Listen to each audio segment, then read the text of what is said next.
வணக்கம் நண்பர்களே. திரும்ப உங்களை சந்திப்பதில் பெரும் மகிழ்ச்சி அடைகிறேன். ஒரு சில முக்கியமான விஷயங்களை உங்களிடம் பார்த்துக் கொண்டு வேற சில கலைகளை உங்களிடம் செய்து காமிக்க நண்பர்களே. அதாவது நண்பர்களே, யாகவாராயினும் நாகாக்க காவாக்க சொல்லெடுக்கப்பட்டு ஐயா வள்ளுவன் ஐயா இந்த குரல் பல நாடுகளுக்கு முன்னாடி சொல்லிவிட்டாரு. இதுக்கு அர்த்தம் நம்ம எல்லாருக்குமே தெரியும். இதோடைய அர்த்தம் பார்த்தீங்கன்னா நம்ம எல்லாருக்கும் தெரியும். பட் இதோடைய அர்த்தத்தை புரிஞ்சு நம்ம இதுக்கு நம்ம நடத்துக்கணும் அப்படின்னு கேட்டா நிறைய சந்தர்ப்பங்கள் இல்லை. நிறைய சந்தர்ப்பங்கள் ஒரு சில சந்தர்ப்பங்கள் பண்ணியிருக்கோம், ஆனா நிறைய சந்தர்ப்பங்கள் கிடையாது. சரிங்களா? ஒரு சில கூட்டம் எதை எப்போ எங்க எப்படி பேசணும் தெரியாத ஒரு சில கூட்டம். இன்னொரு சில கூட்டம் யார்கிட்ட எதை எப்போ எப்படி பேசணும் தெரியாத ஒரு கூட்டம். இன்னொரு கூட்டம் எப்போ எதை செய்யணும், எதை பேசணும், எதை செய்யக்கூடாது, எதை பேசணும் தெரியாத ஒரு கூட்டம். இப்படி நிறைய கூட்டம் நமக்குள்ளே சுற்றி வந்துட்டு நம்ம நாட்டிலிருந்து வாக்க வச்சு ஒரு உறவை பிரிக்கவும் முடியும், பிரிந்த உறவை சேர்க்கவும் முடியும். அவ்வளவு பெரிய சக்தி வாய்ந்த வாக்கு நம்மளுடைய நாக்கு. சரிங்களா? உலகத்திலேயே பயங்கரமான ஆயுதம் எதிர்த்து கேட்டா டக்குன்னு சொல்ல நம்ம நாக்கு தான் இருக்கு. இது பட்டுப்பட்டியை வந்து அன்னைக்கே சொல்லிருக்காரு. உலகத்திலேயே பயங்கரமான ஆயுதம் வந்து நம்ம மனுஷனுடைய நாக்கு மட்டும்தான், வேற எதுவுமே கிடையாது. நாக்கை வச்சு நம்ம என்னவா சொல்லலாம். ஒரு புரட்சியாளரை ஒண்ணுமில்ல மாற்ற முடியும், ஒரு புரட்சியாளரை தீவிரவாதியை மாற்ற முடியும், ஒரு தீவிரவாதியை புரட்சியாளரை மாற்ற முடியும். இது நாக்கு செய்யற வேலை. சரி, நாக்கு இருந்து வரக்கூடிய வார்த்தைகள் செய்யற வேலை. ஓகேங்களா? ஆனால் நண்பர்களே, நான் சொல்றது ஒன்றே ஒண்ணு. நம்முடைய நாட்டிலிருந்து வர ஒரு வாழ்க்கை சரியாக முறையாக நம்முடைய வளர்ச்சிக்கு மட்டுமே பயன்படுத்தும். தேவையில்லாத வார்த்தைகளை பயன்படுத்தி நாமும் பின்பற்று மற்றவர்களும் பின்பற்றுவோம். இது வந்து என்னுடைய தாழ்வு. அது மட்டும் இல்லாது நம்ம நாக்கிலிருந்து வரக்கூடிய வாக்கு மட்டும் இல்லாத நம்ம போருடைய ஓட்டும் ரொம்ப முக்கியமானது. சரிங்களா? அதனால இப்போ வரக்கூடிய தேர்தலில் பார்த்து வாக்குறீர்கள்.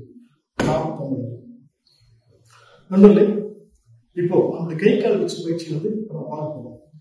நேர்மை ஃபர்ஸ்ட் முதல் ஆரம்பத்துல அடிப்படை பாடம் சில விஷயங்கள். அந்த அடிப்படை பாடம் வந்து அப்படிங்கிறதுமா அடுத்த பயிற்சி போகும். சரிங்களா? முதல் பாடம் நேர்நிலை குத்து.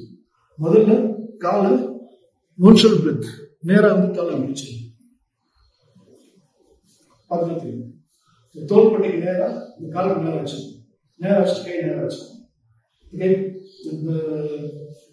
இந்த ரிப்புக்கு நேரம் கேட்கணும். கை சரிங்களா? இது நேர அடிப்படைச்சு நேர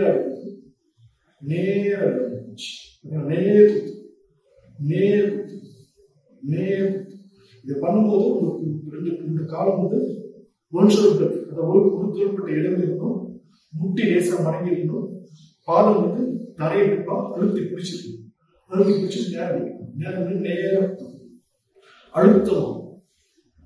அழுத்தம் வேகமாக ரொம்ப வேகமாக ஃபோர்ஸ் ஆகணும். அழுத்தம் பஞ்ச் பண்ணணும். உங்க கை அழுத்தி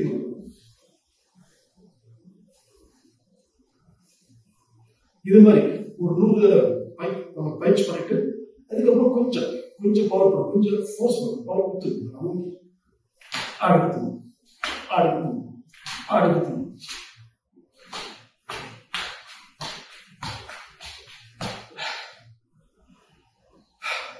நண்பர்கள், இப்ப நீங்க பார்த்தது நேர்ல முகத்துக்கு பஞ்ச் பண்றது.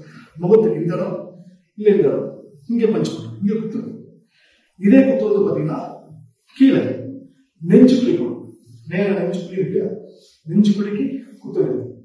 இது நேரம் பஞ்ச், நெஞ்சு பிடி பஞ்ச், நேர்ல நெஞ்சு பிடி குத்து. இது நல்ல பயிற்சி பண்ணதுக்கப்புறம் கொஞ்சம் வேகமா குத்துணும்.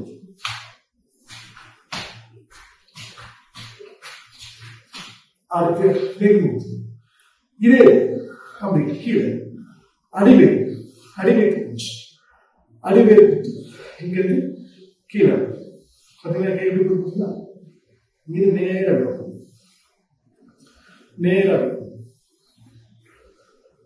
இது வேகமா